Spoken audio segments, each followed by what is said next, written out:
안녕하세요. 캐드쟁이 AI입니다. 자, 이번 시간은 치수 기입 방법 KSB001이죠. 기계제도 통칙에서 정의된 치수 기입 방법 이제 마지막 시간입니다. 되게 길게 찍었죠. 이제 마지막 부분들은 이제 여러 가지들이 나오는데 이렇게 짧게 있는 부분이고, 솔직히 말하면 이 마지막 부분 전에도 한번 얘기했지만 할까 말까 되게 고민했어요. 왜냐하면 이게 손제도 때는 이런 것들이 필요했는데 이게 솔직히 말하면 CAD로 넘어오면서 굳이 이렇게 할 필요가 없는 부분들이 됐어요. 그래가지고 실제 CAD로 작업을 할 때는 그냥 평범하게 그립니다. 평범하게 그리는데 일단은 뭐 있는 내용이니까 소개를 드리고, 이제 이 내용들이 이제 실무에서는 이제 어떻게 사용을 한다. 실제 요새 CAD로 할 때는 어떻게 한다. 실제 제도 통칙하고는 어떻게 다르다라는 걸 이제 설명을 드리도록 하겠습니다. 자, 그래서 이제 처음 나오는 거는 얇은 두께 부분의 표시 방법이다, 저렇게 나오는데, 뭐 일반적으로 이제 지금 여기 미리 그려놨는데, 이제 1.6T 두께가 1.6짜리 이제 철판을 이렇게 기역자로 절곡을 했다 라고 할 때 이제 이거를 어떻게 표현할 거냐인데, 실제 이제 우리가 CAD에서 그릴 때는 그냥 1.6T짜리 이렇게 얇은 철판을 그리는데, 이게 이제 제도 통칙상에서는 이게 여기만 치수기 방법에만 나오는 게 아니라 이제 투상법 다음에 나오는 내용들이 제가 안 다룬 내용들이 있는데 거기에 나와요. 거기에 이제 별도의 섹션으로 해서 이제 얇은 두께를 어떻게 표시하는지, 그러니까 투상을 어떻게 하는지에 대해서 나오는데, 이 두께를 안 그립니다. 안 그리고 이거를 하나의 선으로 그려요. 그러니까 1.6T짜리, 그러니까 선의 굵기 1.6짜리, 그러니까 진짜 이거 1.6짜리로 그려지는 것도 아니고 그냥 일반적인 0.5보다 두꺼운 선으로 그냥 하나의 선으로 그리거든요. 이거를 이제 굳이 CAD에서 한다 그러면 이제 아마 이렇게 될 거예요. 이게 길이가 이제 300에 뭐 250이니까 폴리라인을 쓰겠죠. 이제 PL 폴리라인을 쓰고, 그 다음에 이제 시작점을 한 군데 찍고 여기서 이제 쭉 나가는데, 얇은 선으로 나가는 게 아니라 이제 두께가 있어야 되니까 여기서 이제 폭 W를 합니다. 그리고 이제 두께가 1.6이라고 했으니까 저는 1.6 똑같이 맞출게요. 1.6 입력을 하고 1.6 하고, 그 다음에 이쪽으로 300, 그 다음에 이제 밑으로 내려가지고 이제 250이거든요. 250 이런 식으로 이제 그려준다. 이렇게 굵은 선으로 이렇게 그려준다. 이제 기본적으로 투상에서는 이렇게 나와요. 굵은 선으로 그냥 그려줍니다 라고 나오는데, 이거 이제 치수 기입을 하게 되면 이게 CAD에서 이렇게 그리면은 이게 안 맞아요. 뭐가 안 맞냐면, 이렇게 치수 기입을 하잖아요. 치수를 기입을 하는데 이걸 폴리선으로 그리게 되면 이게 어디를 찍었냐면은 요 선의 굵기의 중간을 찍어요. 지금 여기 기입되어 있는 거 보면은 이게 제일 바깥쪽이거든요. 바깥쪽, 그 다음에 이제 바깥쪽, 아우터 쪽이에요. 아우터 쪽. 일단 이거부터 안 맞아요. 그래서 이거 솔직히 맞춰서 그리려면 여기서 이제 얘 같은 경우는 이제 솔직히 얘를 빼야 돼요. 이제 1.6이었으니까 0.8을 빼줘야 되고, 그럼 이제 치수는 이렇게 돼요. 그러면 치수는 요 끝점을 잡아가지고 0.8을 올려줘야 돼요. 그러니까 오히려 이제 이거를 지금 KS 규격에 나와 있는 대로 나와 있는 대로 이렇게 선의 형태로 작업을 하지 않는 이유가, 그냥 이렇게 그리는 이유가, CAD에서는 그냥 이렇게 실제 두께 그대로 그려줘야지만 치수를 찍기가 좋아요. 그렇기 때문에 이게 솔직히 말하면 이 부분은 CAD에서 상당히 의미가 없는 부분이거든요. 근데 요 안쪽에 있는 세부 내용들은 더더욱이나 CAD를 하기가 어렵습니다. 일단은 내용을 보면은 얇은 두께 부분의 단면을 아주 굵은 선으로 나타내요. 그래서 이제 굵은 선으로 방금 전에 그려줬죠. 이렇게 아주 굵은 선으로 그려준다. 이것처럼 이렇게 일반적인 가는 선으로 그려주는 게 아니라 굵은 선으로 그려준다까지 했어요. 나타낸 도형에 치수를 기입하는 경우. 왜냐면 이거는 지금 제가 아까 했잖아요. 이걸 굵은 선으로 그린다는 투상 뒤에 나오는 내용에서 투상법에 있어요. 투상법에. 엄밀히 말하면 투상법 쪽에 있는 거고, 여긴 치수 기입이잖아요. 여기에 치수를 기입을 할 때는 단면을 나타내는 아주 굵은 선을 따라 관의 내측 치수 또는 관의 외측 치수가 되도록 짧은 가는 실선을 그린다라는 내용이 나오는데, 이게 무슨 얘기냐면, 아까도 얘기했듯이 이게 여기는 상관없어요. 여기는 이제 요 끝에서 이게 내측이 뭐냐면, 내측이 요 안쪽. 이게 내측이에요. 그리고 여기가 바깥쪽.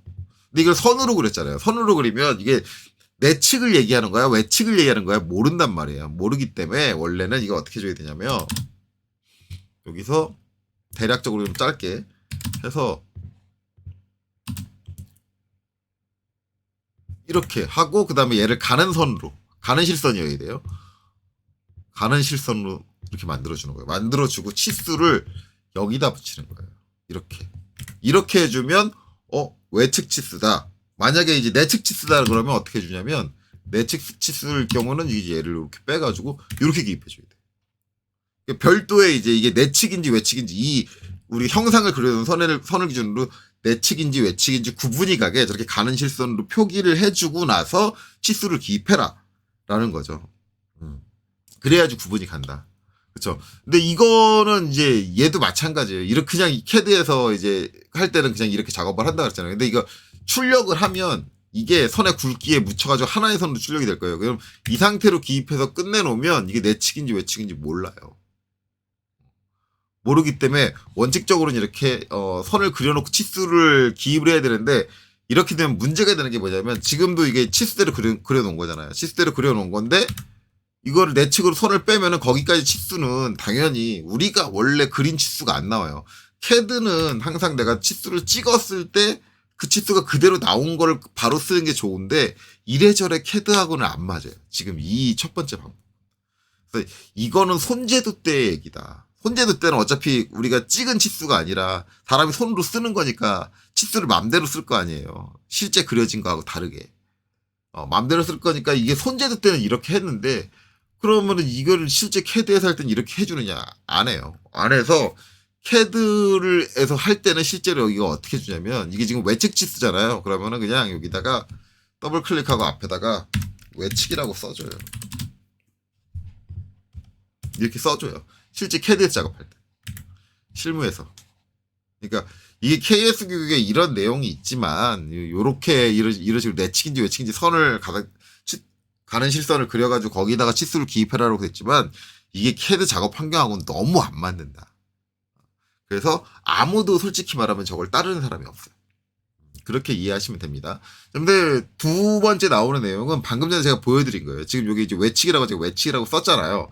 이제 내측을 나타내는인데 캐는으로 돼 있네요. 이거 수정해 놓을게요. 나타내는 치수. 치수는 치수 숫자 앞에 int를 부기하여도 좋다. 그러니까 이제 원래는 이게 내측에 할 때 이렇게 이제 내측으로 선을 가는 실선을 그려야 되는데 여기 보면 이제 치수를 기입하는데 파이 직경이 197이에요. 197인데 그 사이에 지금 뭐가 들어갔어요? int 즉 내경이다. 내경이야 197이다. 이렇게 하는 거다. 어찌 됐든 이것도 이제 실제 캐드에서는 이제 안 맞아요. 그리고 이게 여기는 케이스 교육이 나와 있는 거는 내측만 굳이 이게 나와 있거든요. 그럼 외측은 기입 안 해도 된다는 얘기니까 뭐 이런 것도 되게 논란이 많아요. 그래서 왜 외측인 거는 외측이라고 표기를 안 하고 이제 내측만 표기하냐 이것 때문에 되게 이제 싸움이 많거든요. 그래서 실무에서는 그냥 int 외측이면 이제 out 뭐 이렇게 적고 사용을 해요. 실무에서는. 그러니까 내측이냐 외측이냐 모두 다 명기를 해준다. 케이스 규격에는 이제 내측만 나타낸다라고 돼 있는데 실제 실무에서는 이게 정확하게 외측입니다, 내측입니다를 알려주기 위해서 뭐 int를 쓰던가 아니면 out를 쓰던가. 이제 한글로 표기할 때는 그냥 내측, 외측이라고 붙여주고 이게 지금 파이 중간에 들어갔는데 실무에서는 파이 중간에 있는 거 별로 안 좋아해요. 그래서 실무에서는 파이 앞에 붙여줍니다. 앞에 붙여주고 한 칸 띄워요. 실무에서. 그런 식으로 사용을 한다. 그래서 이제 이런 내용이 있는데 가장 그나마 이제 요새 사용된다라고 하는 거는 이제 내측이냐 외측이냐 구분을 가기 위해서 어떤 기호를 부기를 한다. 이것까지는 이제 캐드에서도 적용이 돼서 사용이 되고 있다. 단 여기 나온 것처럼 내측만 부기하는 게 아니라 내측이든 외측이든 부분을 명확하게 논란의 소지가 없게 하기 위해서 정확하게 외측이냐 내측이냐를 모두 명기해준다. 그리고 여기 이제 케이스 규격에 나와 있는 것처럼 파이와 치수 숫자 사이에 이렇게 들어가는 게 아니라 일반적으로는 이제 제일 앞단으로 빼주는 경우가 많아요. 정확하게 처음부터 짚고 넘어가는 거예요. 외측이다, 내측이다. 그래서 그런 내용이 있다. 이제 이런 식의 표현이 있고 그 다음에 이제 제광품의 형체가 서서히 증가하는 또는 감소되어 어떤 치수가 되도록 지시하는 요구가 있는 경우에는 대상이 되는 형체의 지시선을 끌어내어 참조선 상단에 서서히 변하는 치수라고 지시한다라고 돼 있는데 이게 왜 굳이 얇은 두께 부분을 표시하는 방법에 있는지 조금 애매하기는 해요. 근데 지금 이제 여기서 말하는 재간품은 일반적인 재간품이 아니라 이렇게 지금 얇은 판재로 돼 있는 재간품을 얘기를 해요. 그래서 대략적으로 보면 이제 이런 겁니다. 지금 이제 1.6T로 돼 있는데 이제 이게 어떻게 보면 파이프예요, 파이프. 파이프인데 이런 파이프를, 이런 형상의 파이프를 일반적으로 그냥 못 만들죠. 그래서 요 아랫부분 요 이제 200파이 된 직선 부분을 하나 만들고 거기에다가 이렇게 약간 이제 안쪽으로 말려 들어가는 부분 또 재간품으로, 그러니까 절곡품으로 판재로 이제 따로 만들고 이 둘 사이를 이제 용접을 해서 이제 만들게 되거든요. 이제 이런 식의 재간품. 그래서 얇은 두께를 가지는 재간품에 대한 거고, 거기에 중간에 형상이 이렇게 천천히 변하잖아요. 이거를 이제 여기서 말하는 서서히 변하는 치수. 그러니까 형체가 이제 지시되도록 어떤 감소되어 서서히 증가 또는 감소되어 어떤 치수가 지시되도록 하는 부분, 이건데 이게 이제 어떻게 보면 끝단에서는 200파이고 그 다음에 중간에 44mm 가서는 170이 맞아야 돼요. 그러니까 치수의 기준이 이렇게 되는 거예요. 44mm 가서는 170이 나와야 되고 그 다음에 제일 끝단까지 왔을 때는 104mm가 나와야 돼요. 직경. 지금 저건 전부 다 외측 치수죠. 외측 치수 이렇게 나왔는데, 그러니까 이제 만약에 이걸 외측 치수라고 명확하게 하기 위해서는 여기도 이런 게 붙어야 돼. 앞에서 얘기한 것처럼 여기서 뭐 영어로 쓴다 그러면 OUT. 아이고 한글로 써버렸네. OUT. 폰트가 바뀌어버렸네. 취소할게요. 자, 한글로 써버려가지고 폰트가 바뀌어버렸는데 OUT.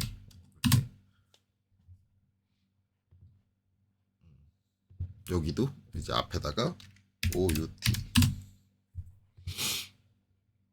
여기도 앞에다가 OUT. 이런 식으로.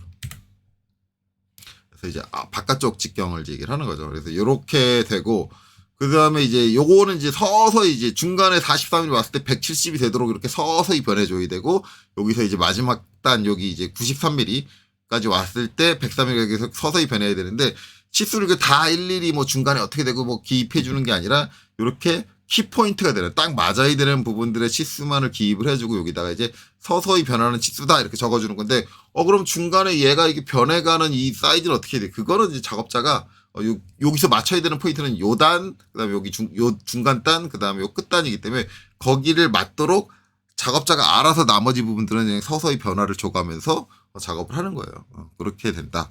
라고 이해하시면 되고, 이제 이런 형상이다라는, 이런 이제 요 부분의 세부적인 중간중간 치수는 서서히 변하는 치수다 라고 명기를 해주면 작업자가 거기에 맞춰서 작업을 한다, 이런 의미를 갖고 있습니다. 그래서 여기 나와 있는 건 이제 이런 형상의 경우 이제 이렇게 지시를 해줘라 이렇게 돼 있다 라는 거죠. 그래서 이제 얇은 판재에 대해서 이렇게 하는데, 아까도 얘기했지만 이제 이것도 원래대로라면 이제 여기 정의된 대로라면 이것처럼 이렇게 굵은 선으로 그려줘야 되는 건데, 그렇게 되면 이제 요 200mm 치수 기입하는 게 힘들죠. 왜냐면 이 선 같은 경우는 항상 가운데가 잡혀요.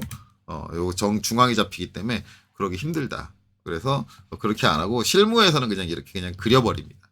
어차피 이렇게 두 줄 선으로 그려도 어차피 출력하면은 이제 굵은 선 하나로 보여요.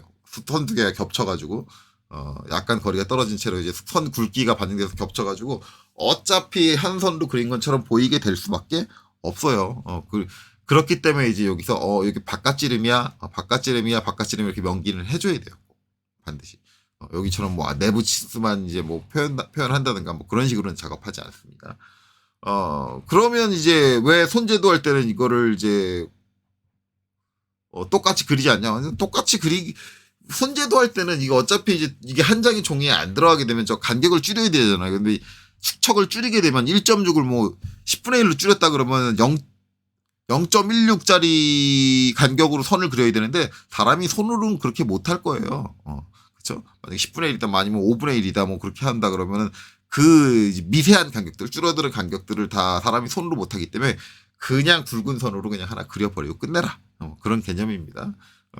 그렇게 이해하시면 돼요. 그래서 어쨌든 이제 얇은 두께를 가진 부분들은 이렇게 표시하는 방법들이 이제 제도법에 규정이 돼 있긴 하나, 이게 현재 오토캐드에서 작업하는 전산에서 작업하는 방식과는 너무 다르기 때문에 실제로는 이렇게 쓰지 않고, 전산으로 작업할 때 실제로 이렇게 선 두 개 그리는데 전혀 문제가 없고, 이게 출력됐을 때 어차피 굵은 선 하나로 나오고, 그렇기 때문에 그냥 제대로 된 형태를 그려놓고 그냥 사용을 한다. 이 정도만 알아두시면 될 것 같아요. 자, 그 다음에 이제 11번째, 가공 및 처리 범위 등의 표시. 이런 건데, 이거는 이제 부분 열 처리 같은 거 여러분들 많이 보셨을 거예요. 이제 우리 기어 나오면은 기어 이빨에 이제 치형부 열 처리. 근데 기어 이빨이라는 건 치형부라는 말로 표현을 해줄 수가 있는데 그게 아니라 이제 여기 축 같은 데서 요 가운데 부분에만 열 처리가 들어간다. 그것도 요 가운데 부분 전체에 열 처리가 들어가는 게 아니라 여기서 이제 극히 일부 여기서 여기까지 이만큼만 이렇게 열 처리가 들어간다고 하면 이제 요 사이즈죠. 그러니까 대충 뗄게요. 그래서 이제 만약에 이 축에서 여기까지 거리가 5.945니까 한 6으로 뗄게요. 옵셋 6.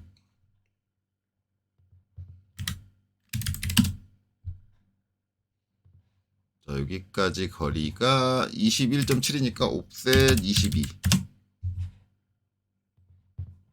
아이고, 여기서 뛰는 게 아니라 저 끝에서 뛰죠. 옵셋 둘둘. 이 축이 이제 하나로 돼 있는데 그 중에 이제 요만큼만 열 처리가 들어가야 된다. 라고 하면은 이제 저 부분에 대해서 이제 명기가 필요한 거죠. 그래서 이제 만약에 저만큼만 열 처리가 들어간다면 여기서 이제 선을 이렇게 그리고 무브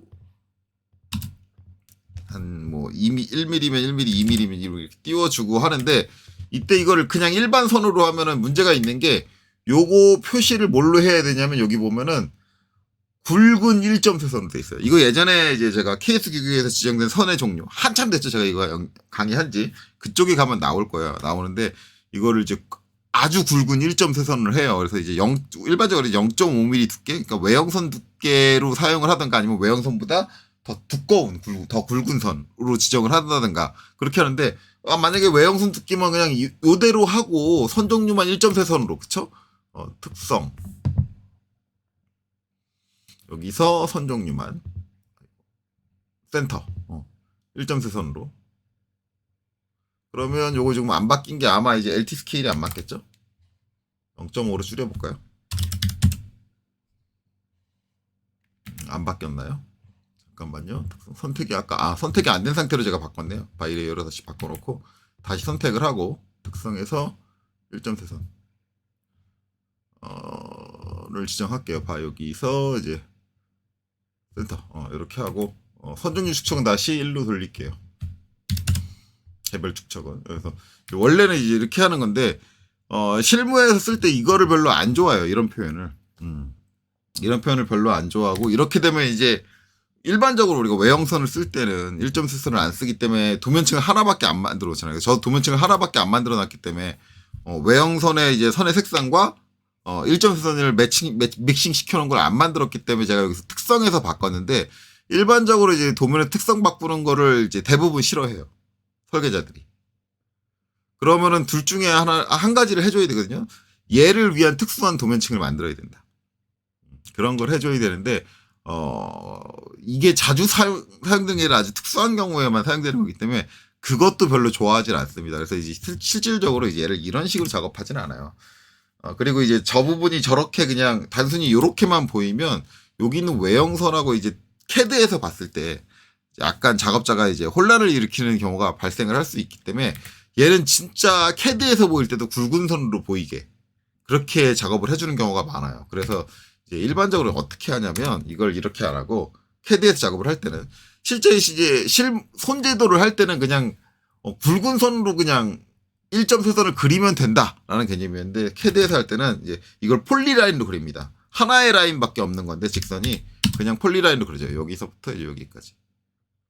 이거는 이제 제가 아까 1.6 W 1.6을 넣어놔서 그렇죠. 근데 이거는 1.6은 너무 굵으니까 W를 제가 0.5보다 좀 굵게 할까요? 0.7 정도로 줄게요. 그리고 이제 무브 요 위로 이제 빼줄 겁니다. 위로 한 2mm 정도 이렇게 빼줄게요. 그리고 이제 얘는 이제 제가 길이를 뗐으니까 필요 없어요. 이렇게 해주는 거예요. 예, 여기 굳이 요거 그려져 있을 필요 없거든요. 이렇게 해주고 이제 요게 이제 1.4선이 돼야 되니까 여기서 도면층에서 중심선을 그냥 선택해주면 돼요. 선생님 중심선이면 선 색깔이 빨간색이니까 출력했을 때 가장 가는 선의 굵기인 0.25로 출력되지 않나요? 라고 하는데 우리가 폴리선에서 강제적으로 선의 굵기를 주게 되면 출력할 때 폴리선이 갖고 있는 굵기로 출력이 됩니다. 색상하고 상관없이. 예, 이렇게 되는 거죠. 이렇게 되면 그냥 1.4선이 필요하니까 중심선 도면층을 그대로 이용을 하면 되고 그러면서 굵기는 내가 원하는 굵기로 굵게 출력이 되고 이렇게 되기 때문에 그리고 이제 CAD에서 봤을 때도 명확하게 이게 굵게 보이기 때문에 저기 내가 특수 가공을 지정을 했구나 라는 것들을 이제 볼 수가 있어요. 알 수가 있기 때문에 이렇게 하고 이 특수 가공선은 이제 어디서부터 어디까지다는 이제 치수를 이렇게 기입해 주시는 거예요. 여기서부터 6mm 지나서 여기서 16mm 구간 동안 이제 여기다가 이제 열 처리를 해준다 뭐 해주는 건데 그냥 이렇게 해주는 게 아니라 여기다가 이제 이걸 열 처리를 적용해 줄 수도 있고 요 구역만 표면 거칠기를 다르게 지정할 수도 있고 이게 여기 지금 나와 있는 게 뭐냐면 표면 처리 이게 이제 표면 거칠기를 얘기하죠. 표면 처리를 얘기를 하든가 아니면 가공을 얘기하든가 아니면 열 처리 이것도 표면 처리에 들어가죠. 열 처리에 대한 얘기 그러니까 엄밀히 말하면 이제 가공이 이제 표면 거칠기죠. 표면 거칠기고 그 다음에 여기서 말하는 표면 처리를 이제 열 처리를 할 거다 아니면 저기 뭐 특수한 도장을 할 거다 아니면 특수한 코팅을 할 거다 이제 이런 것들을 지정을 할 때 표면 처리들을 지정을 할 때 이제 이렇게 범위를 지정을 한다. 그럼 단순히 이렇게 범위를 지정하고 끝나는 게 아니라 여기가 뭐 하는 구역입니다를 적어줘야 되는데 이게 KS 규격이 나올 때는 여기다 적어요. 여기다가 요 구역만 열 처리 할 것 뭐 이렇게 간단하게 적을게요. 원래는 이제 저기 열 처리 정도라든가 뭐 이런 것들이 다 써야 되는데 이렇게 하는데 실제 실무에서는 여기다가 기입하는 건 치수에다가 기입하는 거는 그렇게 좋아하진 않습니다. 굳이 이걸 기입을 하게 된다 그러면 이렇게 해주고 여기서 지시선을 떼요.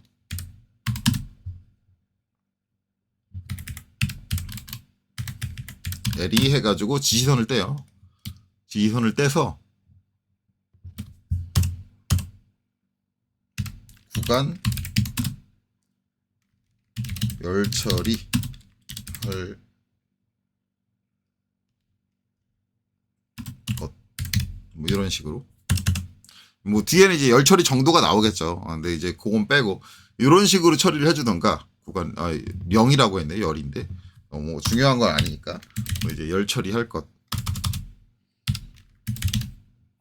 이렇게 적어준다든가 아니면은 이거를 어디다 하냐면은 주소에다 달아요. 주소에다가 달 때는 주소에도 요걸 한번 써줘야 돼요. CO. 나중에 이제 주소 달 때 주소에다 여기다 하나 딱 해주고 이제 요 뒤에다가 DT.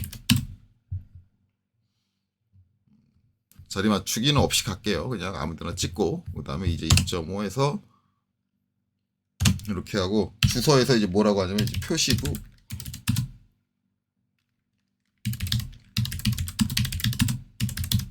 이런 식으로 이렇게 하고 이제 얘를 앞에다 붙여줘요. 요거를 요 앞에다 이렇게 붙여줘요. 그래서 이거 표시부는 열 처리할 것 이런 식으로 이제 주소에다 적어준다든가 뭐 그런 식으로 표현을 합니다. 그래서 치수에다 직접적으로 적어주면은 이 치수 공간에 따라서 이제 제대로 표현이 글자들이 좀 길어지니까 말이 길어지니까 뭐 저는 지금 구간 열 처리할 것 뒤에 원래 열 처리 정도 뭐 HRC 얼마다 뭐 열 처리 경도 같은 게 적혀야 되는데 그걸 뺐잖아요. 그것까지 들어가면 이 말이 엄청나게 길어지거든요. 그렇기 때문에 이거를 치수 요 라인에다가 직접적으로 적는 경우는 되게 드물어요. 잘 안 그러고 일반적으로는 이제 별도 주소를 띈다든가 아니면 지금 여기서처럼 지시선을 통해서 표기를 해준다든가 이런 식으로 많이 처리를 합니다. 어쨌든 이제 중요한 건 이렇게 굵은 일점세선으로 표시하고 이제 일점세선의 위치라든가 길이를 입력을 해서 어느 구간에 적용이 된다라는 걸 명기를 해주고 거기에 뭐 구간 열처리다 아니면 이제 여기 표면 거칠기면 여기다 표면 거칠기 기호를 붙여줘요. 표면 거칠기 기호를 지정을 한다든가 해서 이제 저렇게 특수한 가공이 되는 부분에 대한 치수를 입력을 해줄 수가 있다라는 거죠. 이거는 실제적으로 이제 실무에서 많이 사용이 됩니다. 특수 가공을 할 때 실제로 사용이 되는데 제가 실무할 때 좀 달랐던 거는 저희가 다녔던 회사는 이거를 이렇게 굵은 1점 세선으로 안 하고 굵은 2점 세선으로 했어요. 그래서 1점 세선은 정확하게 제가 그 회사에 다녔을 때 그 회사 내부 규정은 정확하게 중심 그리고 명확한 기준 이 두 가지만 1점 세선을 썼고 그 외에 나머지 잡다한 참조 부분들은 전부 다 2점 세선을 썼어요. 그렇기 때문에 이제 그때는 이제 KS 규격하고 어긋나게 굵은 2점 세선을 쓰기는 했었는데 명확하게 KS 규격에서 정의되어 있는 건 이 특수 가공선은 굵은 1.3선으로 되어 있습니다. 그러니까 규격을 따르겠다라고 한다면 이제 굵은 1.3선으로 하시는 게 맞아요. 이렇게 되는 거죠. 자, 그렇게 됩니다. 자, 그 다음에 이제 12번째 항목, 비강성 부품의 치수. 비강성 부품의 치수는 이제 KSB ISO 10579에 따라 지시한다라고 되어 있습니다. 이렇게만 나와 있어요. 기계 제도 통칙에 나와 있는 비강성 부품의 치수는 이렇게 나와 있어요. KSB ISO 10579에 따라 지시해라. 이렇게만 써있고 아무것도 없습니다. 예. 그래서 제가 어떻게 됐냐? 이제 KSB ISO 10579의 내용을 발췌해서 왔습니다. 물론 이제 내용은 여기 있는 것보다 좀 더 있기는 해요. 더 있긴 했는데 나머지는 이제 이게 원리가 어떻게 되고 개념이 어떻게 되고 뭐 적용이 어떻게 되고 그런 설명들이고 실제 이제 치수에 관련된 내용들은 이렇게 A, B, C, D 이 5가지로 나옵니다. 5가지 나오는데 이게 뭐 특수한 이제 그림이나 형태나 이제 뭐 치수를 기입하는 방법들이 묘사되어 있는 건 아니고 물론 이제 샘플로 기입되어 있는 것들이 나오긴 하는데 이게 뭐 이제 그런 거하고 상관없어요. 이 비강성 부품이라는 게 뭐냐를 먼저 우리가 이제 생각을 할 필요가 있는데 여기서 말하는 비강성 부품이라는 거는 이제 우리가 이제 어떤 힘을 가했을 때 변형이 이제 별로 없는 제품들, 그러니까 단단한 것들을 얘기하죠. 흔히 얘기하는 금속 제품들, 철이라든가 뭐 그런 것들. 손으로 좀 누른다고 해서 뭐 이게 물론 힘을 가하니까 변형이 아예 없진 않을 거예요. 살짝 있는데 사람의 육안으로 딱 느낄 정도로 변형이 가는 게 아닌데 여기서 말하는 비강성 부품은 고무, 막 손으로 누르면 쑥 하고 들어가고 뭐 이런 이제 아주 연해가지고 표면이 연해가지고 물렁물렁해서 조금만 힘을 줘서 건드려도 그 형태가 변하는 애들을 비강성 부품이라고 합니다. 미세한 힘을 줘도 형태가 쉽게 변하는 애들을 비강성 부품이라고 해요. 그래서 이제 이 비강성 부품의 치수를 정의를 하는데 일단 기본적인 형태는 그냥 일반적인 치수 정의해주는 이런 형태 그런 거랑 다르지 않아요. 치수 기입은 다 똑같이 들어가요. 다 똑같이 들어가는데 이제 주의해야 될 건 뭐냐?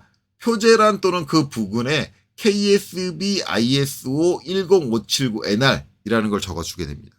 그러니까 이거는 비강성 부품에 대한 내용, 치수 표현 방법에 따라서 치수를 기입한 겁니다라고 명기를 해주는 거예요. 이제 그렇게 명기를 하는 이유가 이 부품의 치수를 재기 위해서 사람이 이제 거기다 뭐 측정 장비를 댄다든가 뭐 그렇게 했을 때 어떤 부분의 치수를 대겠다고 측정 장비를 대면서 살짝 힘을 주잖아요. 그럼 얘가 바뀌어요. 변해요. 그쵸?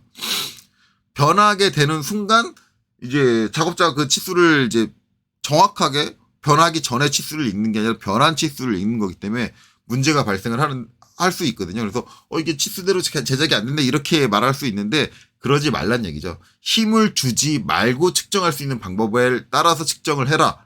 그런 것들을 이제 주의를 주기 위해서 지금 이거는 비강성 제품 치수를 표기해 준 거예요. 그걸 명기하기 위해서 KSB ISO 10579 NR을 반드시 도면 어딘가에 붙여줘야 돼요. 표제란 또는 그 부분, 그러니까 도면 내부 어디라도 반드시 이것을 명기를 해서 지금 이 도면에 나와 있는 거는 비강성 제품에 아무런 힘을 가하지 않았을 때 나오는 치수를 측정해야 된다라는 거를 명기해줘라 라고 돼 있고요. 그 다음에 두 번째, 비고에서 도면의 요구를 충족시키기 위해서 부품을 구속하는 조건, 즉 측정을 하려면 우리가 물체를 잡아야 되잖아요. 잡아야 되는데 잡는 순간 얘가 뭐예요? 힘을 조금만 줘도 변형이 가해져요. 그러면 변형이 가해지지 않고 내가 원하는 부분을 측정할 수 있게 잡아줄 수 있는 조건을 명기를 해줘야 된다. 어떻게 잡고 측정을 하세요? 그러니까 측정하기 위한 방법들을 기술해줘야 된다는 거예요. 이 도면과 똑같은 치수가 나오기 위해선 너는 어떻게 얘를 잡아가지고 치수를 재야 돼? 라는 걸 명기를 해줘야지 안 그러면 그대로 안 하면 그 내가 측정하려고 하는 치수가 틀어져 버리기 때문에 문제가 발생할 수 있으니 반드시 어떻게 붙잡아서 측정할 수 있는지 도면에 기술해 주십시오. 이건 일반적으로 주소에다 기입을 합니다. 이제 어디를 잡아서 어떻게 측정하십시오라고 주소에다 기입을 하게 돼요. 그러니까 반드시 비강성 부품, 변형이 가는 부품들은 어떻게 잡아줄지도 명기해줘야 된다. 자, 그 다음에 이제 ISO 1101에 따라 공차 기입 틀 속에 기호, 이거 사라졌네요. 이거 다시 나타나게 해줄게요. 어쨌든 이게 요 기호가 뭐냐면 요 밑에 있는 요거예요. F. 동그라미 안에 F. 이거를 붙여줘라. 근데 여기서 말하는 건 뭐냐면 형상공차, 기하공차라고 돼 있죠. 기하공차예요. 그래서 기하공차는 이제 지금 제가 기하공차 기입하는 방법은 이제 아직 안 했는데 실제 CAD에서는 TOL, 톨러런스라는 명령을 통해서 기하공차를 기입을 할 수 있는데 뭐 아무거나 기호는 아무거나 선택할게요. 이건 나중에 기하공차 제가 다룰 때 자세하게 설명을 할 겁니다. 아직은 제가 이쪽은 진도를 안 나간 상태죠.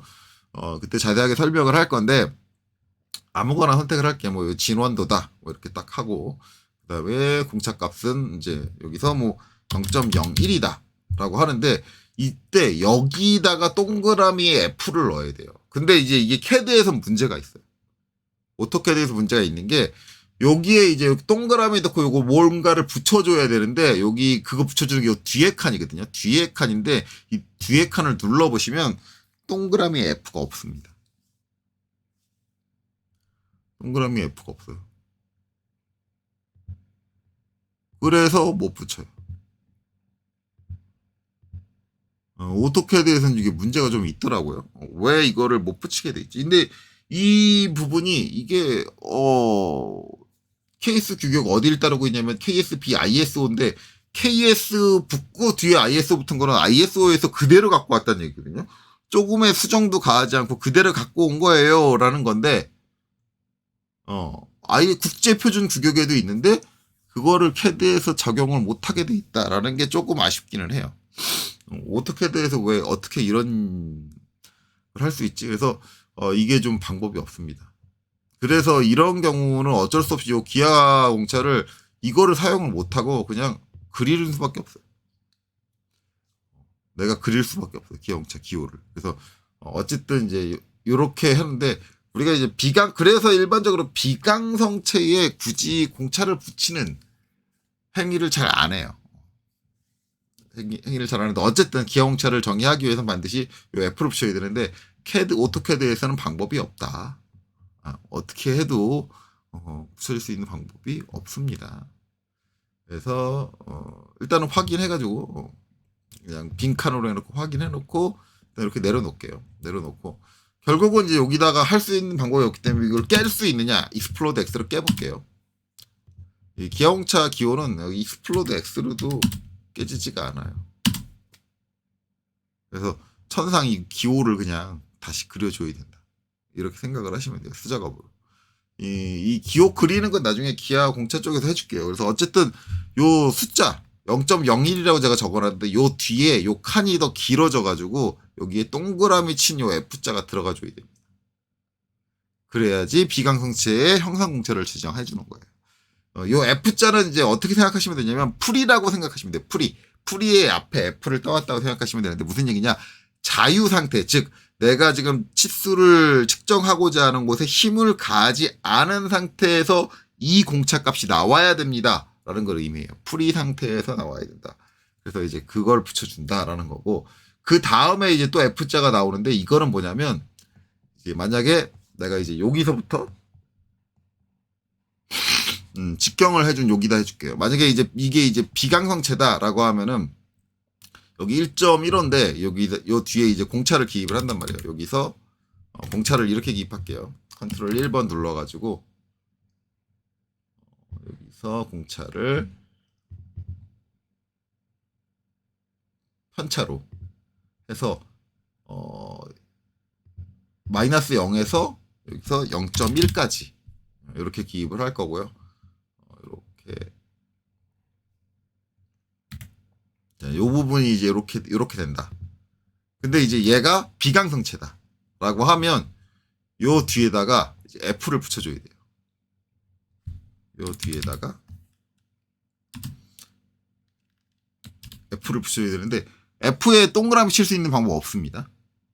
네, 동그라미 칠 수 있는 방법이 없어요. 그래서 일반적으로 이제 요거 어떻게 주냐면 이렇게 안 하고요. 여기서 이제 DT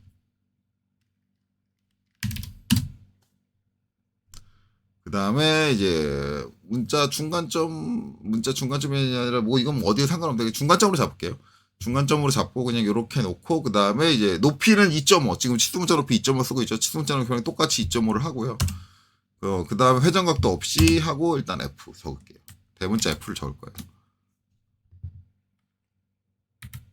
자, 그리고 이제 요 F는 이제 주소니까 도면층은 가는 실선으로 지금 빨간색을 쓰고 있으니까 모든 치수가 다 가는 실선으로 이렇게 놓을 거고요. 여기에 동그라미를 쳐야 되는데 이 동그라미를 쳐주는 글자에 동그라미 쳐주는 기능이 캐드에 있어요. 캐드에 단지 이제 이게 일반적인 툴이 아니라 익스프레스 툴이라는 데 있습니다. 익스프레스 툴. 여기 이제 위에 탭을 보면 홈, 삽입, 주석, 파라메트릭, 뷰, 관리 뭐 이렇게 있는데 익스프레스 툴이라는 게 있어요.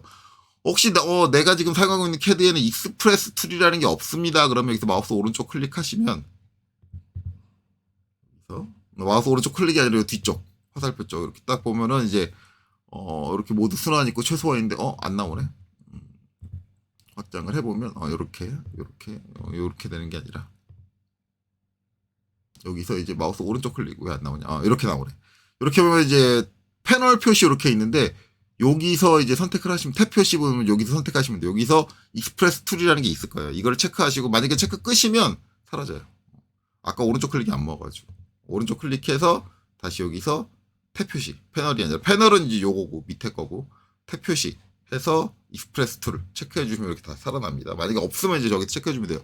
제가 지금 꺼내놓은 것도 여러 가지가 있는데 제가 아직 안 꺼낸 것도 있죠. 3D 도구, 뭐 시각화, 뭐 자동화 이런 것들이 있습니다. 이런 것들을 더 추가해 줄 수 있고 이제 여기서 내가 원하는 탭을 추가해 줄 수 있다. 근데 간혹 가다가 이제 뭐 기본적으로 배운 게 오토캐드 요새 거 실행을 할 때 클래식 모드로 들어가라 그렇게 배우신 분들은 아마 이제 요 위에 메뉴에 익스프레스 툴이 떠 있을 거예요. 파일 메뉴에 이제 익스프레스 툴이 떠 있을 텐데 앞에서 제가 한번 얘기한 걸로 기억하지만 요새 분들이 자꾸 그 뭐 예전에 한참 좀 나이 많으신 강사님들한테 배우신 분들이 꼭 특히 건축 쪽이 이게 심하기는 한데 시작을 할 때 캐드 강사님이 처음 시작할 때 클래식 모드로 자꾸 전환을 시키는 경우가 있어요. 인터페이스를 클래식 모드로 해라. 그런데 그 강사님들이 주로 이제 하는 얘기가 요새 이제 나오는 요 위에 리본 메뉴가 너무 이렇게 두꺼워가지고 화면이 좁아져서 작업성이 안 좋다라고 얘기를 하는데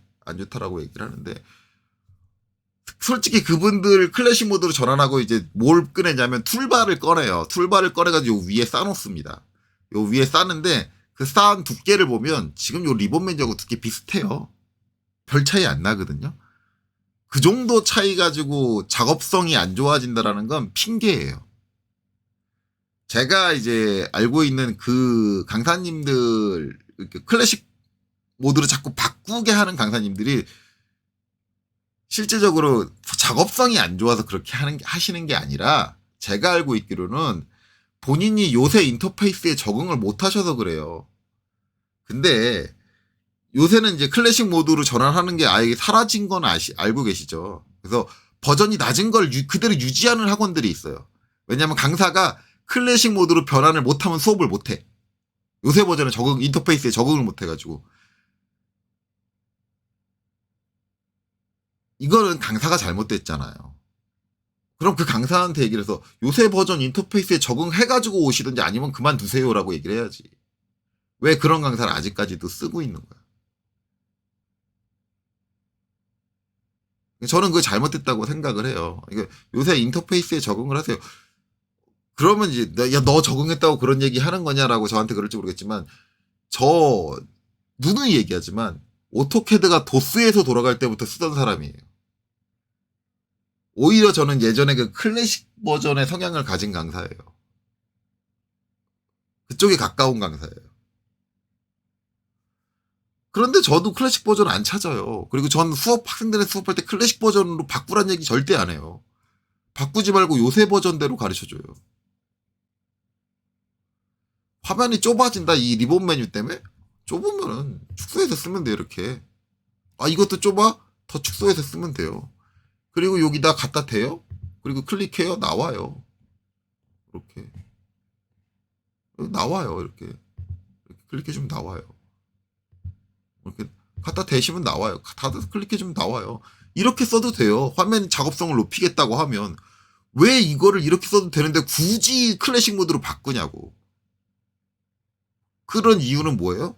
강사 본인이 이 요새 버전에 적응을 못하고 있는 거잖아.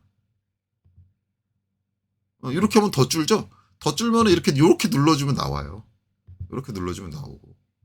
이렇게 눌러주면 나와요. 이렇게 쓰면 돼요. 그러면 여기다가 요 위쪽에다가 그 툴바 이렇게 쭉 깔아놓는 것보다 얘가 작업성이 더 좋네? 화면이 더 넓어졌는데? 그럼 요새 버전이 작업성이 더 좋다는 얘기 아니야. 근데 왜 클래식 버전으로 가? 결론은 뭐예요? 강사 본인이 요새 버전의 인터페이스에 적응을 못했다. 즉 프로그램은 점점 달라지고 있는데 강사는 자꾸 옛날 프로그램에 머물러 있으려고 해. 그럴 거면 강사를 때려쳐야지. 강사를 할 거면 요새 버전이 나오면 새로운 버전이 나오면 새로운 버전에 적응을 하세요. 왜 적응을 안 해놓고 그냥 계속 그 상태로 학생들한테 야 옛날 버전으로 돌아가. 이게 진짜 심한 게 뭐냐면 요새 클래식 버전으로 전환하는 걸 오토데스크에서 없애니까 이걸 누가 프로그램으로 개발을 해가지고 그걸 깔아가지고 까지 해서 굳이 인터페이스를 클래식 버전으로 돌려요. 야 그걸 그런 노력을 할 거면 아예 미습까지 써가면서 그런 인터페이스를 바꿀 노력을 할 거면 차라리 그 노력으로 좀 프로그램의 요새 버전의 리본 메뉴에 좀 적응을 할 노력을 하면 안 될까? 그렇잖아요. 요새 버전에서도 이렇게 충분히 창 넓혀가지고 작업할 수 있어요. 근데 왜 굳이 리본 메뉴는 안 된다라는 거야? 안 되는 게 아니라 강의하는 네가 적응을 못한 거겠지. 그러니까 학생들한테 그런 말도 안 되는 소리를 하지 마세요. 제가 꼭 그런 강사님들 만나면은 한마디 하거든요. 그러면 변명하는 게 다 그거야. 작업성이 안 좋아. 그럼 저 항상 이거 보여줘요. 웃기지 마. 작업성이 안 좋기는. 너 툴 바꾸려는 것보다 이게 화면이 더 넓어.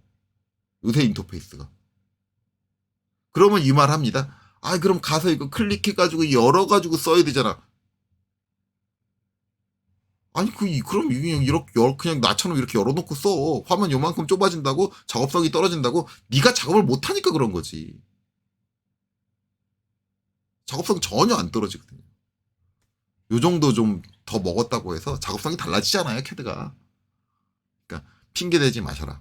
갑자기 3,000%로 빠졌는데 어쨌든 이 F자에다가 동그라미 치는 거는 이제 익스프레스 툴이라는 거에 있어요. 익스프레스 툴을 가보면 여기 보면 이제 익스프레스 툴에 이제 텍스트 이쪽은 이제 번역이 전혀 안 돼 있습니다. 텍스트라는 게 있는데 여기 보면 딱 대놓고 나 글자에 동그라미 쳐줄 거야 라고 하나 이제 아이콘이 보이죠. 그래서 이제 여기 보면은 이제 include text with object라고 돼 있는데 이게 명령어로는 지금 갖다 대면 보시면 t circle이라고 돼 있어요. 그러면 t c i r c l e 이렇게 쳐주시면 돼요. 그리고 엔터 치고 글자를 텍스트를 선택을 해요. 선택 그리고 엔터. 그러면 이제 뭘 물어봐요. 그다음에 옵셋 팩터인데 뭐냐면 글자에서부터 이제 원, 표면, 테두리까지 어느 정도 여백을 줄 거냐. 왜냐면 글자에 딱 붙이면, 완전히 제로로 딱 붙이면, 글자하고 나중에 출력할 때 글자하고 이제 원의 테두리 선이 겹치잖아요. 그래서 기본적으로 얘가 갖고 있는 건 이제 0.35 정도. 이렇게 갖고 있어요. 그래서 0.35 그냥 그대로 두시는 게 좋아요. 그래서 0.35 그냥 엔터 치시면 돼요. 그리고 나서 이제 요거를 뭘로 할 거냐. 서클 형태로 해줄 거냐. 서클 할 때면 이제 글자가 길어도 무조건 그 글자를 다 포함하는 원의 형태로 나오고 슬롯 형태하면 글자가 이제 뭐 저는 F 한 글자 한 단어 썼는데 뭐 플랫이다 FILL이다 그러면 글자 긴 거에 따라서 이제 슬롯 형태로 길게 장공 형태로 그렇게 되고 렉탱글 하면 이제 사각 형태로 나옵니다. 근데 우리 서클이니까 지금 원형 해줄 거니까 서클인 상태에서 그냥 엔터를 땅 쳐주면 돼요. 그리고 나서 이제 크리에이트 서클 오브 콘텐츠 오브 배리업 사이즈 같은 경우 이제 어떻게 할 거냐 이게 가변형 사이즈를 해줄 거냐 그 다음에 컨스트레인트 지정 사이즈를 할 거냐 근데 이거는 뭐 크게 의미는 없어요. 나중에 이제 좀 길게 되는 거나 뭐 아니면 사각으로 되는 거나 뭐 그런 쪽에서 이제 문제가 이제 좀 달라지는 게 있는데 원형에선 큰 의미가 없거든요. 그래서 이거는 뭐 베리어블로 해도 되고 컨스트레인트를 해도 되고 뭐 상관은 없는데 저는 이제 컨스트레인트를 해볼게요. C 하고 엔터 이렇게 하면 이렇게 된다. 이렇게 자동적으로 이게 원이 이렇게 들어가죠. 들어가서 이제 얘는 가는 실선으로 가야 돼요. 왜냐 글자의 일부기 때문에. 글자의 일부기 때문에 이제 홈으로 와서 그러면 지금 이제 가는 실선. 해주고 글자가 이제 지금 90도 돌아가 있으니까 얘는 돌려야겠죠. R5 돌려주고 위치를 좀 옮겨줘야 될 거예요. 옮겨서 글자 중앙하고 비슷하게 맞춰준다. 뒤쪽에 이렇게 해주고 치수 보조선은 연장을 해줘요. 이걸 다 아우를 수 있게.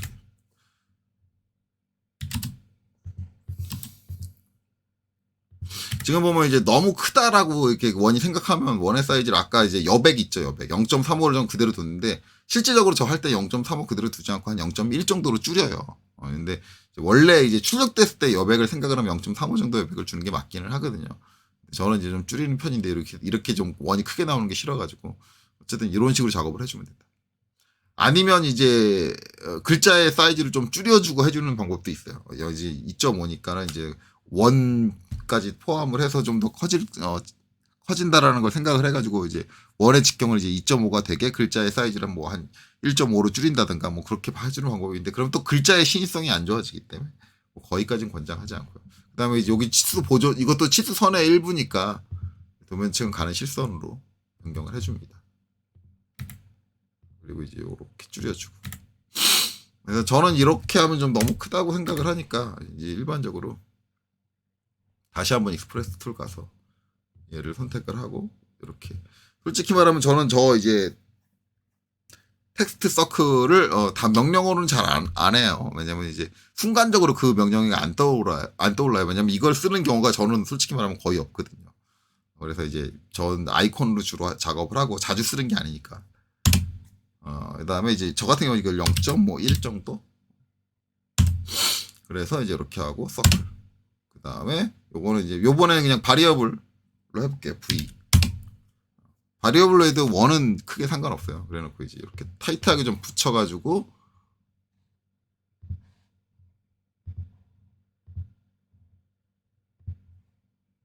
이렇게 된다. 근데 이제 요거 같은 경우 출력하면 이제 글자 끝이라든가 이런 부분들이 간혹 가다가 이제 선하고 좀 겹치는 경향이 있긴 합니다. 그래서 요렇게 붙여준다. 그래서 이거를 붙여줘야 돼요. 어쨌든 이제 요런 치수에다도 이렇게 기입을 했으면 얘는 이제 비강성 부품이니까 힘을 가하면 이제 이 치수 공차값이 바뀌거든요. 그러니까 이 공차값은 힘을 가하지 않은 상태에서의 그 부분의 순수한 치수를 얘기를 한다. 라는 거를 이제 명확하게 명기를 해줘야 된다. 비강성 부품 같은 경우는 이제 중요한 건 그거죠. 이제 요 글자 얘기하다 갑자기 이제 인터페이스 관련해서 이제 얘기가 나왔는데 3,000% 빠진 건 죄송합니다. 자, 그래서 이런 식으로 표현이 가능하고, 그다음에 이제 이제 표시해줘야 되는 게 중력의 방향, 부품의 자세등과 같은 자세한 상태에서 기용체를 만족하는 조건을 적어줘야 된다. 왜냐면 이 부품이 너무 물러가지고 이제 아무 힘을 가하지 않았는데 자유 상태로 놨을 때도 이제 얘를 세워놓느냐, 이쪽으로 눕혔느냐, 저쪽으로 눕혔느냐에 따라서 중력으로 잡아당기는 자기 몸무게를 못 이겨가지고 그 상태에서도 변형이 일어날 수 있을 정도로 약한 물체다라고 한다면 측정하는 데 영향을 끼치는 게 중력의 방향, 어느 방향에서 중력이 작용했을 때의 측정값이냐, 뭐 이런 것들도 전부 다 치수를 재는데 영향을 미친다라는 거거든요. 그래서 그런 것도 모두 다 적어줘야지 나중에 이제 그 측정을 할 때, 그 치수를 측정을 할 때, 요 조건에 맞춰서 측정을 할 수 있으니까 다 적어줘야 된다라는 거죠. 그래서 어쨌든 이제 비강성 부품의 치수는 이제 이렇게 정의가 된다. 근데 애시당초 이제 일반적인 도면에서 비강성 부품에다 저렇게 공차까지 먹여가지고 맞춰라라고 하는 건 아주 특수한 경우를 제외하고 일반 실무에서는 찾아보기 힘들어요. 뭐 고무판인데 고무판에다가 막 공차 매겨놓고 야, 이 공차 나와야 돼. 그렇게 하는 경우는 이제 찾아보기 힘들다. 일반적으로 고무판이면 그냥 대략적으로 그냥 시중에서 0.5 두께가 0.5T다 그러면 0.5T짜리 그냥 고무판 사와서 겉에 그냥 대충 그 사이즈 맞게 잘라라. 뭐 이런 식으로 하지. 거기다가 이렇게 공차 매겨놓고 이거 안 맞추면 큰일 난다. 막 그런 경우는 이렇게 많지는 않다. 그러니까 그렇게 자주 쓰일 필요까지는 없는 부분이다라고 보시면 됩니다. 자, 그다음에 이제 13번은 이제 비비례치수. 비비례치수는 이제 여기서 이제 한 가지 얘기를 하자면 이 형상을 가지고 얘기하면 좋을 것 같아요. 이 형상을 참조로 얘기를 하겠습니다. 하나 이제 복사해가지고요. 이렇게 할 건데 지금 보면 이제 여기 직경하고 그다음에 이제 여기 직경. 지금은 이제 단차가 좀 많이 나죠. 그래서 이런 경우는 아닌데 이거 말고 이제 여기서 옵셋 0.5. 만약에 이제 여기 부분하고 단차가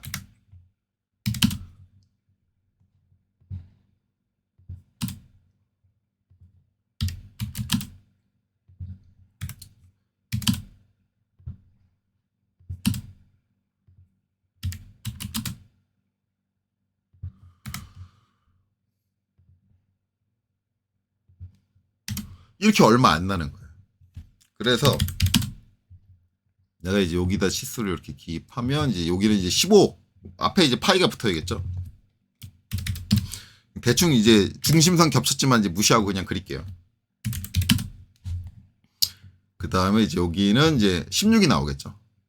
제가 이제 0.5씩 키웠으니까 이렇게 나온다. 이거를 이제 요 길이가 다 표현되게 이제 용지에 넣고 출력을 하면은 요 선하고 단차가 얼마 안 되기 때문에 육안으로 봤을 땐, 눈으로 봤을 때는 실제적으로 이게 저게 그냥 중간에 선이 있기는 한데 같은 직경 하나로 오해할 수가 있어요. 그래서 그때 이제 시인성을 좋게 하기 위해서 특히 이제 이걸 손재도 할 때는 이 0.5의 단차를 표현해 주는 게 그렇게 쉽지가 않아요. 손재도 할 때는 거의 같은 선처럼 그려지는 경우가 많거든요. 그래서 그럴 때는 아예 눈에 띄게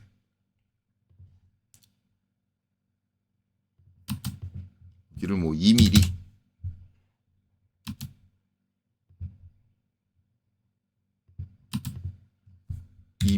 하고 원래 이게 직경이 16이 되잖아요. 제가 2mm 키웠는데 이렇게 그냥 눈에 띄게 단차를 크게 주고 여기다가 이제 수기로 요 치수를 지우고 이제 16을 기입을 한단 말이에요.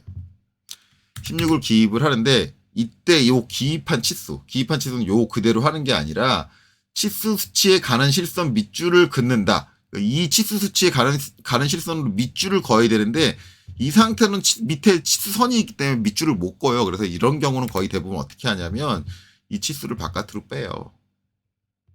이렇게 빼주거든요. 빼주면 밑줄을 뭐 어떻게 긋습니까? 라고 하는데 요거 해주는 방법이 이제 우리가 오토캐드에서는 어떻게 해주면 되냐면 요거를 선택을 하고 컨트롤 1번을 눌러서 이제 문자 쪽으로 와보세요. 문자 쪽에 오면 문자 외부의 정렬이 있는데 지금 켜기가 돼 있잖아요. 이거를 꺼주세요. 끄고 나서 얘를 바깥으로 빼보면 요렇게 좀 위치를 좀 옮겨줄까요? 이렇게 되면 이렇게 되고 이쪽으로 가볼까? 어쨌든 이렇게 이제 꺾이잖아요. 이걸 얘기하는 거예요. 이거 해주라고. 그래서 일반적으로 이제 이런 경우는 바깥쪽으로 기입을 하고 그 밑에 밑줄을 이렇게 쳐주면 요 형태로 기입을 하면 이게 비비례치트. 지금 내가 그림으로 봤을 때 이 정도의 단차는 발생을 하지 않는다.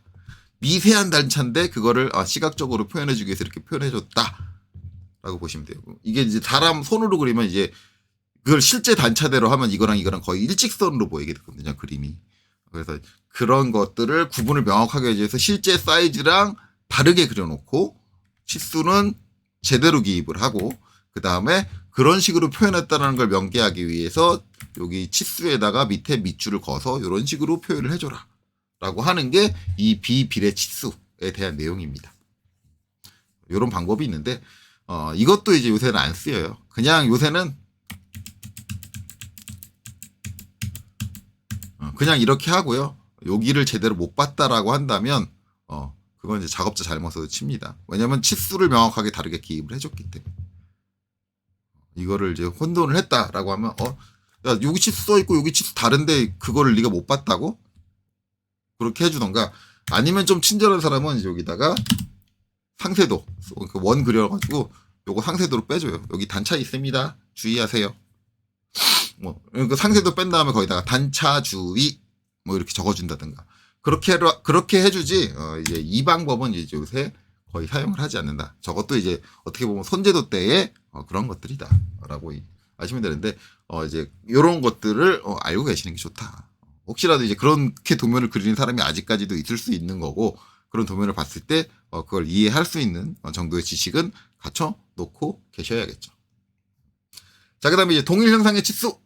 이겁니다. 여기 이제 예를 들면 T형 파이프. 이제 왜냐면 이게 T형 파이프류들이랑 커플링류 그런 쪽에 많이 사용돼요. 그래서 파이프 커플링, 코크 등의 플랜지와 같이 한 개의 부품에 완전히 동일한 치수 부품이 2개 이상 있는 경우. 그런데 이거를 저희가 그린 걸로 이제 말씀을 드리자면 이런 거예요.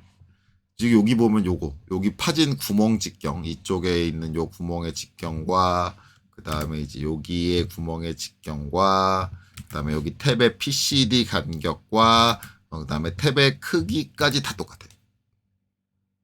그럴 때 치수는 그중 하나에만 기입하는 것이 좋다. 즉 이제 여기다만 이렇게 기입을 한다.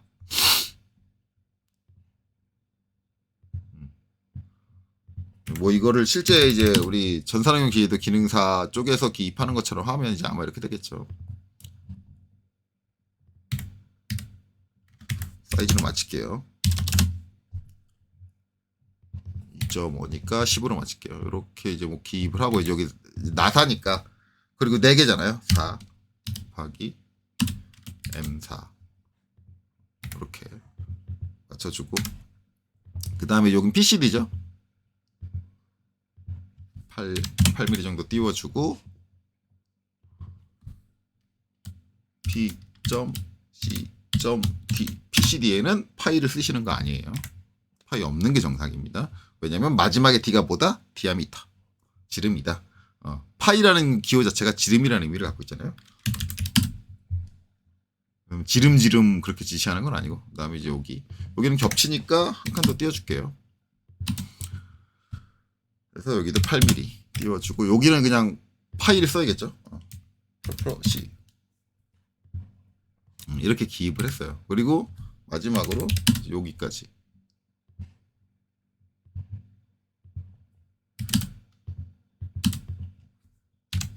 여기도 이제 프로 C가 되겠죠. 지름이다. 이렇게 되는데 이제 결국은 이제 이 부분에 관련된 모든 치수가 이쪽도 동일합니다. 반대쪽도. 그러면 이게 사람이 손재도 할 때 생각을 하면 여기 힘들게 사람이 손재들 때 이거 겁나 힘들죠. 요 손 하나 그려야지, 요 손 하나 그려야지, 요 손 하나 그려야지. 그 다음에 이제 템플릿이라고 해서 화살표 새겨져 있는 템플릿 갖고 와가지고 화살표 하나 이쪽 찍어주고 화살표 하나 이쪽 찍어주고 그 다음에 파이라고 그려져 있는 템플릿 갖고 와가지고 파이 찍어주고 그 다음에 뭐 해줘야 돼요? 33 써있는 문자 템플릿 갖다 놓고 그 다음에 2 써있는 문자 템플릿 요거 하나 하는데 공정이 되게 많이 들어가요. 사람이 손재도 할 때. 근데 그게 지금 몇 개야? 요거 하나, 둘, 셋, 4개야. 이거를 반대쪽에 또 해야 돼. 요거 하나는 빠지겠다. 50은 빠져도 되죠. 요건 빠져도 되는데 그러면 뭐야? 3개를 또 해야 돼. 반대쪽에다가. 그러면 이제 사람이 미친단 말이에요. 손재도 하면. 손재도 하면 미치니까 그러면 이거를 또 그리지 말고 이제 뭘 하느냐? 여기다가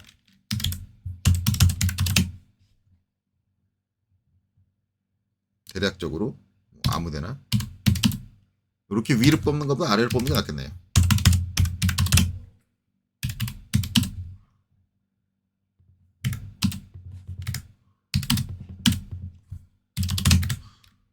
L이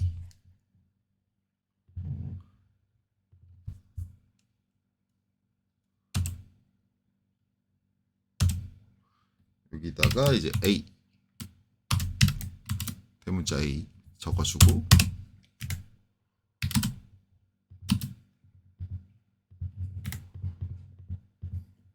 이렇게 해주고 여기다가 또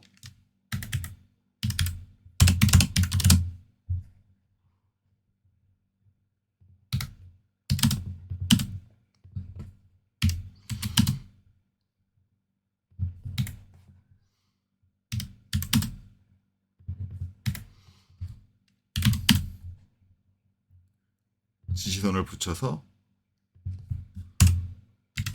A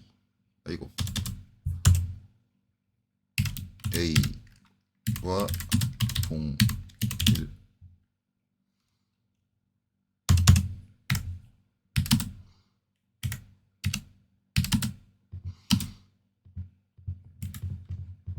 이렇게 해주라는 얘기예요. 요렇게 붙여주면 여기에 있는 세부적인 이 치수들이 다 동일한 거구나라고 인지를 하라는 거죠. 왜냐면 손재도 할 때는 이게 너무 힘들었으니까. 근데 이것도 이제 요새 안 쓰이는 게 이게 그렇게 시인성이 좋은 방식은 아니에요. 시인성이 좋진 않은데 손제도를 하다 보니 작업이 너무 어려워지고 시간이 오래 걸리니까 어쩔 수 없이 제도하는 사람을 좀 편하게 해주려고 생긴 건데 요새는 뭐 해주면 돼요? 그냥 미러로 넘겨주면 되죠. 이게 오토캐드로 넘어가서 미러로 넘겨주면 되잖아. 그런데 이 미러로 넘겨주는 게 귀찮다고 요렇게 한다고? 요거 지시선 붙여주고 요거 지시선 붙여주는 게 더 귀찮아. 그렇잖아요. 미러는 그냥 빠르게 넘겨주면 되는데 오히려 이 지시선을 붙여주는 게 캐들은 더 귀찮아.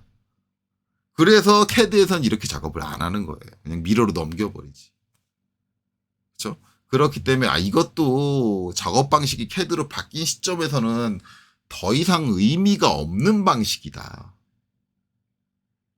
이렇게 돼요. 그래서 이것도 이제는 안 쓰인다. 그리고 시인성도 이게 훨씬 좋아. 이쪽 치수 아예 따로 보는 게 나아요. 이렇게 작업자가 실수할 일도 없고 혼돈할 일도 없어. 이게 더 깔끔해. 작업자한테. 그렇기 때문에 오히려 요새는 이 방법을 사용을 하지 않는다라는 겁니다. 그래서 이제 14번까지 오면 이제 다 끝났어요. 치수기 방법. 다 끝났습니다. 중간에 삼천포로 빠져가지고 좀 길게 하긴 했는데 이렇게 다 끝났고요. 물론 이제 이 뒤에 이제 다른 형태의 치수에 대해서 더 몇 가지 더 나오는데 이제 그거는 이제 또 다른 내용으로 분류가 되고 이제 지금 치수 표현 방법에 관련돼서는 요 14번까지로 정의가 돼 있어요. 그 다음에 이제 다음 챕터로 넘어가서 이제 또 다른 내용들이 나오는데 뭐 그것들은 이제 그게 필요한 순간이 나온다면 이제 그때 다시 하기로 하고 이제 치수 기입에 대한 이제 KS 규격, 이제 KSB 0001이죠. 0001에 돼 있는 이제 기계제도 통칙에 나와 있는 치수의 표현 방법은 다 설명을 드렸어요. 이제 제가 투상법 설명했고, 이거 설명했으니까 남은 건 뭐예요? 다시 이제 우리가 원래 요거 하기 전에 하고 있었던 게 뭐다? 전산응용 기계제도 기능사. 이제 치수 기입하기 위한 형태를 다듬고 치수 기입하는 거.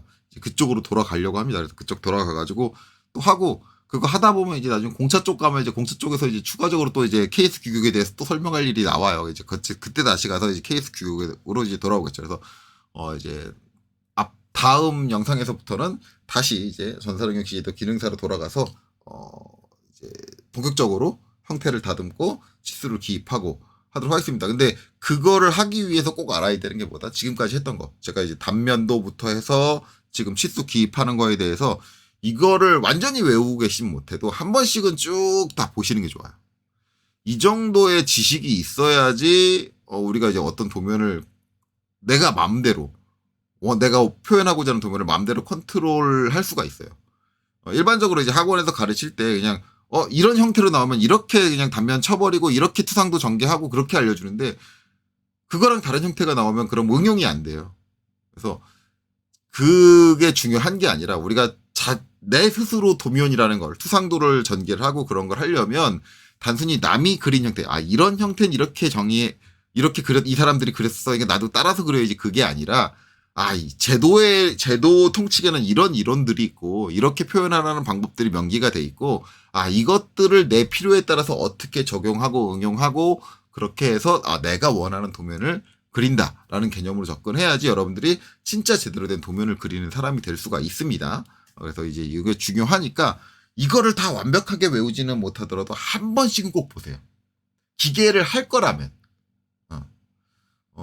뭐 나는 그냥 일반 학원 강사님들이 가르치는 것처럼 빠르게 그냥 그 강사님 스타일을 외워가지고 하는 게 좋습니다라고 하면 그걸 제가 뭐 말릴 수는 없어요. 말릴 수는 없는데 그런 식으로 공부를 하시면 나중에 실무 가서 멘붕이 오실 거예요. 뭐 그거는 본인이 감당하셔야 됩니다. 자, 어쨌든 그렇습니다. 그래서 이제 요런 이제 케이스 교육에 정의되어 있는 제도 통칙이 요런 것들이 있다라는 거를 기반으로 해서 다음 전산응용 기계제도 기능사 이제 치수 기입 쪽으로 형태 다듬고 치수 기입하는 쪽으로 들어가도록 하겠습니다. 이번 영상 여기까지 보시느라 수고 많으셨습니다.